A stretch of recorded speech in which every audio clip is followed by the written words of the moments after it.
Greetings, this is Frosty Thundertrod, Telnor Beastmaster of the Sundered Gard. Today I'm going to go over the bullet points and plans for the Sundered Gard in Ashes of Creation. I'm doing this because Pirate Software did a video about his plans to bring a 15,000 player guild to Ashes of Creation, which has kind of set off a bit of a trend among the Ashes community of various guilds talking about their plans. So I decided to go ahead and jump on the bandwagon. Let's get started here with the lore. We are survivors of the city-state of Aldolande. Too far away from the divine gateways to Sanctum, we were forced to the Underrealms to survive. With no possibility of surrender or retreat, the Aldolande military fought to the last person, removing the tradition of an organized standing army from the culture of the survivors. The artisans and the priests who survived developed a new tradition of militia adventuring companies more suited to policing, theft, arbitrating disputes within the community, and group hunting. Our objectives within Ashes of Creation. Locate a divine node to be the home of the Sundered Gard. Since nodes can't be owned like cities in Shadowbane, we will work to advance the node regardless of who ends up the mayor of the node, but we will try to make one of our own the mayor. Contract with a mercenary guild to have them on retainer to act as a standing army to defend our home node. We're not quite sure how this works yet, because on one hand we've been told that you can do mercenary contracts, but on the other hand we've been told that only people who are citizens of the node can participate in node wars. So we're not quite sure how this is going to work out. It might just be the case that our mercenaries don't actually participate in the node wars. They just come through and PK the people attacking. Develop a militia-grade fighting force of adventurers and crafters to bolster the numbers on the battlefield to prevent our paid army from being swamped Zerg style. Once again, TSG as a whole, back in Shadowbane, we did develop a military culture. But most of those players are not really active with the guild anymore, and those of us that are left still active in this guild, 20 some years later, we're more of the hippy dippy, let's have fun type, instead of the raw, let's go kill all of our enemies. Most of us are individually, decent players, although a lot of people like me like to do weird and kooky builds. So, we can go out and, make a good showing of ourselves.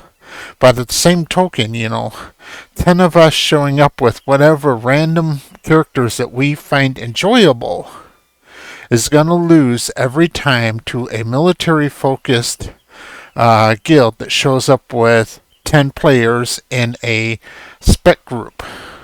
Because the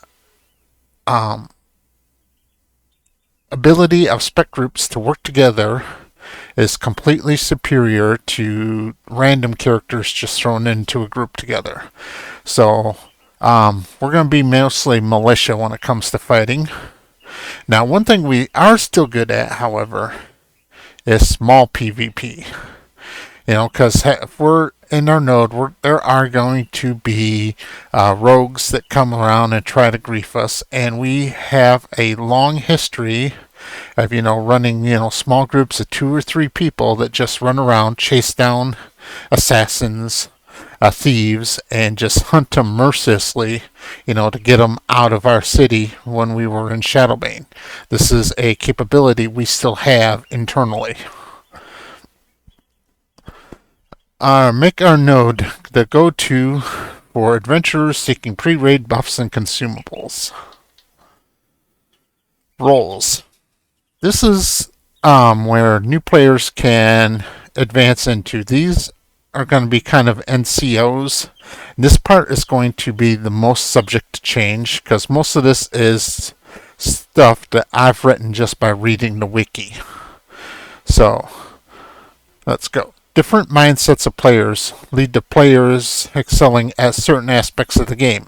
These roles are not exclusive, but rather a declaration of their focus. Who should take lead in certain activities? Watchers. From time to time, solo or small groups of griefers will target our node.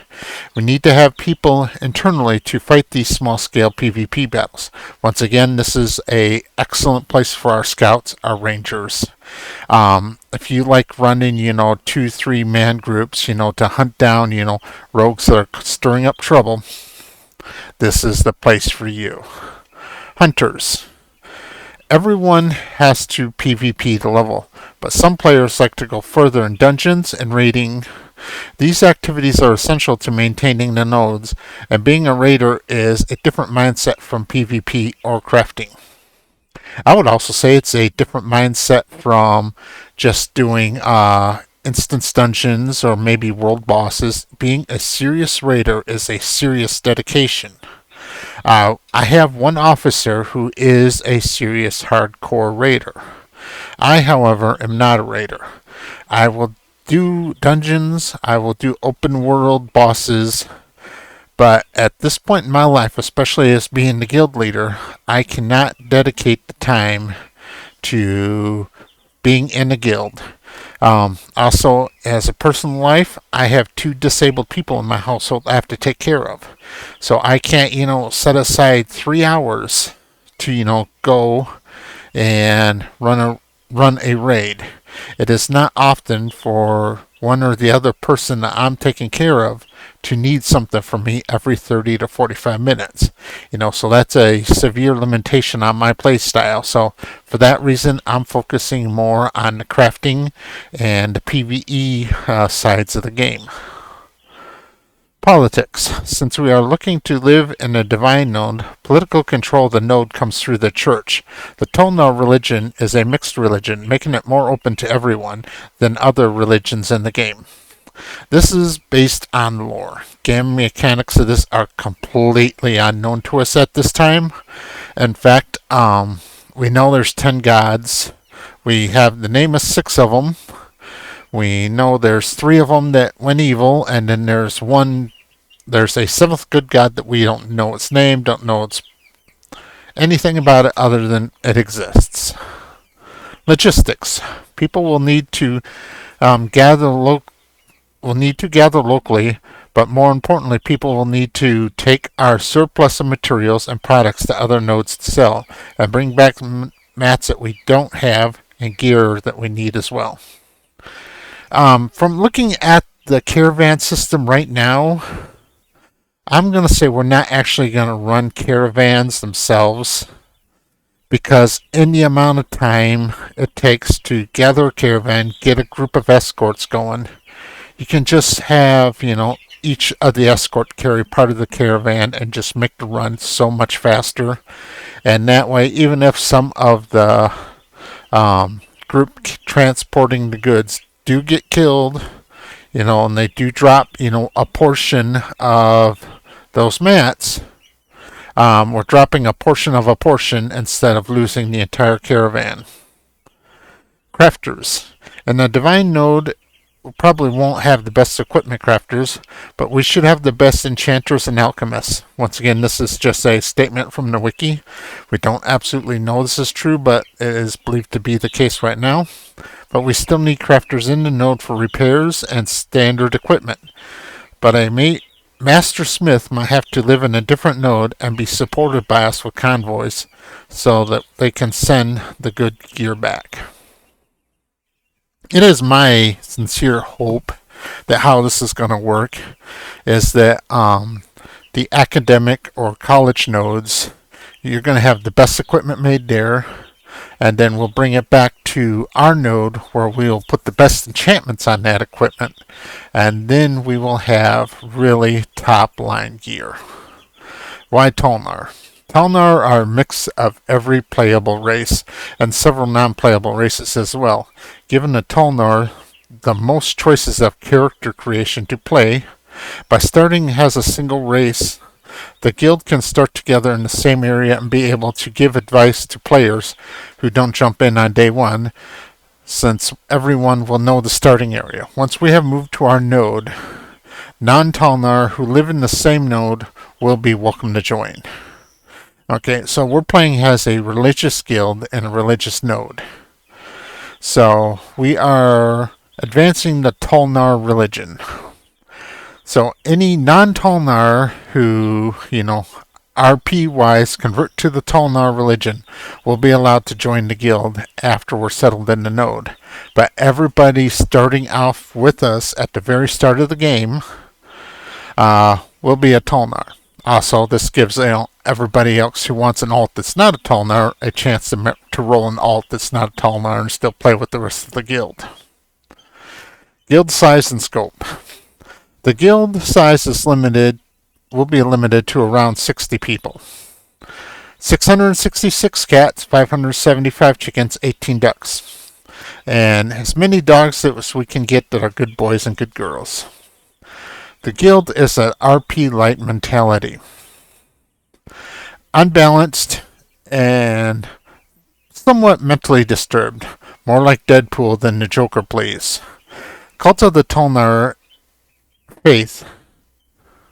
We're a cult of the Talnar. And I don't understand what I was trying to write in this sentence. I guess it made more sense when I was writing it. But anyway, let's straighten this out here. We are a cult of the Talnar faith. We also want our guild to be lighthearted and fun.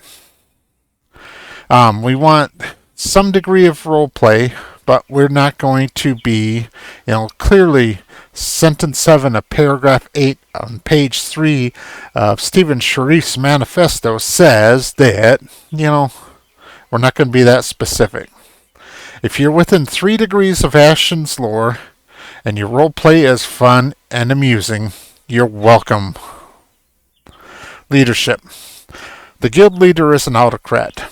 All members are free to give opinions and offer criticism at all times. I would even go one step further and say encouraged and almost mandatory. However, this is not a debate. That's correct. I want information coming up, instructions coming down. If you throw an idea up, and either myself as a guild leader or one of my officers who happens to be in charge at the time doesn't take it, you don't get to argue the point. Your job is to provide leadership with information to make the best decision they can. These decisions are not always going to be right, but often just following a decision, right or wrong, will work out better than to stand around and arguing. And let's see. Guild leader and officer in charge is obligated to keep an eye on the feedback and adopt anything that looks like a good idea. But all members are required to follow instructions until told otherwise. In the absence of the guild leader, the highest ranked officer present has full authority to act in place of the guild leader. Officers' decisions may be criticized, but must be upheld by the guild leader. Now, this is an interesting thing I put in here because one thing I've learned as I've read history of wars is that most battles were not really won by great generals. There are indeed a few great generals that did everything right. But in general, it was not the general or the admiral that did things right that won the battle. It was the one that did less wrong. So this is another case of why we need to just be working together on a plan, even if it's not the best plan, as long as it is a plan. A great example of this was in the Battle of Midway. The Japanese were coming with 4 carriers. The Americans had 3. The Americans had spotted the Japanese and decided to launch a strike. 2 of the carriers launched their strikes together at the Japanese. The 3rd carrier didn't follow the plan. It just launched its airplanes off into the middle of nowhere.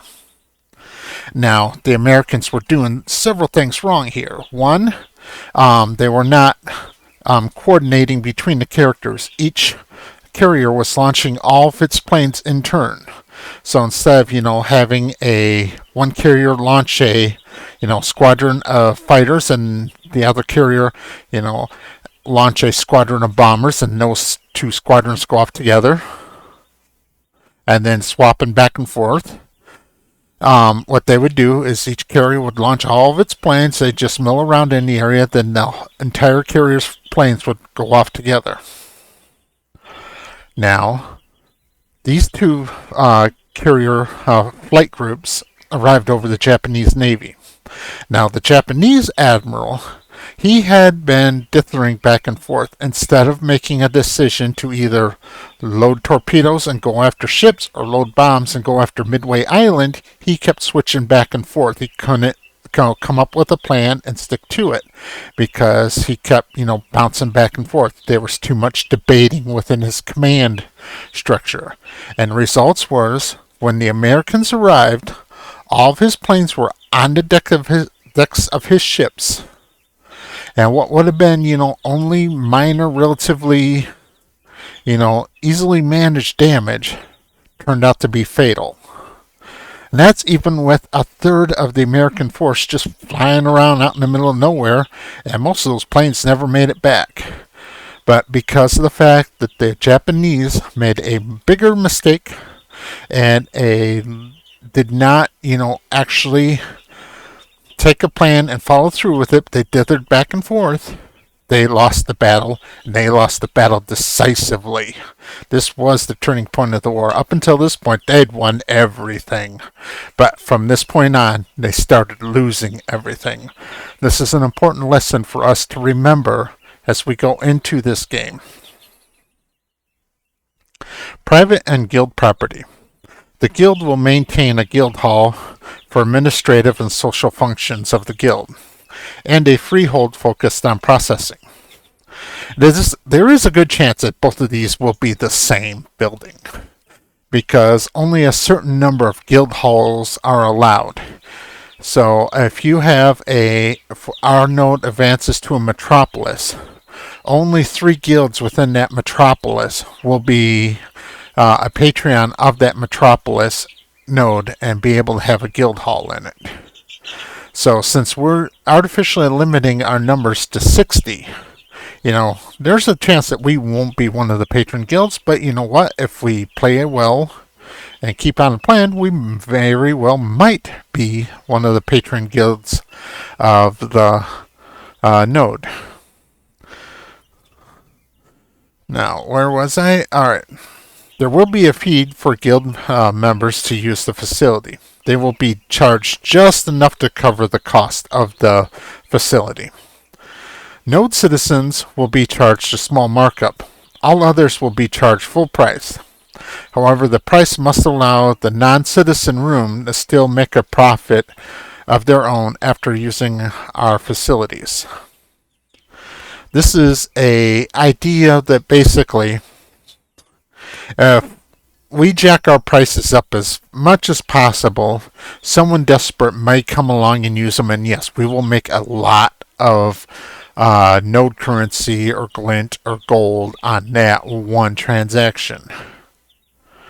But if we keep our prices more reasonable, or someone can come use our refining stations and then go and craft their stuff and still make a profit, they're going to keep coming back to us, because now we have a valuable service for them to use, and they don't need to come up with it on their own. So this, we sacrifice immediate, satisfaction of a big gold payment to be able to get a continuous income into the guild, which we're going to need to be able to pay for our mercenaries, to upgrade our buildings, to be able to fund any crafters that we have dedicated to crafting specific things for the guild and distant nodes. Also, at times we might have to, put up some money to, have resources brought in that the node needs to advance the node. So for this reason, we need a steady source of income, and nobody likes paying taxes. So if we can get, people outside of the guild to use our services and pay us for our services in a way that we make money, they make money, everybody is happy. Now, when you're out hunting or gathering and you're by yourself, or just, you and a buddy or something, everything you get is yours.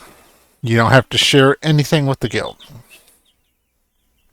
If we form a guild group to go out hunting or go out harvesting, all the currency that drops, so glint or node currency or gold, if we get into a PvP skirmish and someone tries to attack us and drops gold after we kill them, that will be divided up equally amongst the group. If something drops, whether it be a piece of equipment or materials that you need, you can roll need on that and it will be given to you. Now, stuff that drops that you don't necessarily need or you might want for an alt, this case it will go to the guild. And then the guild, however, will either sell it to advance the guild, or if you do want it for your alt, or if you do want it for a profession you're going to take up later, we will sell it to you for the price that we would get from selling it to the vendor. So that way you still get, some nice equipment for your alts, relatively cheap, but the guild is still getting the funding it needs to operate without imposing a tax on everybody. If you're in a group that is not part of the guild, you follow the rules of that group. This is not a guild problem. This is a you and that guild problem. You and whoever you're grouped with, follow their rules. And any loot you get from that is yours to keep. The guild does not get a price of that. Now, when it comes to node governance is going to be completely separate from guild governance. Node governance, based on the type of node, will be governed more along those nodes and will generally be more democratic instead of autocratic.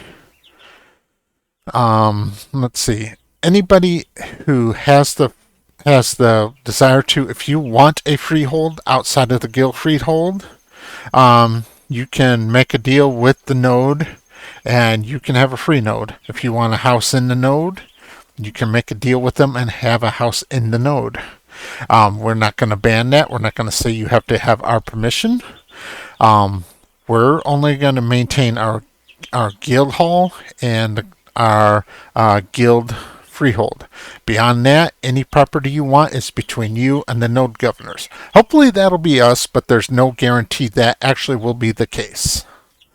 So if you're interested in joining us, or you'd like to, hang out with us, let me know.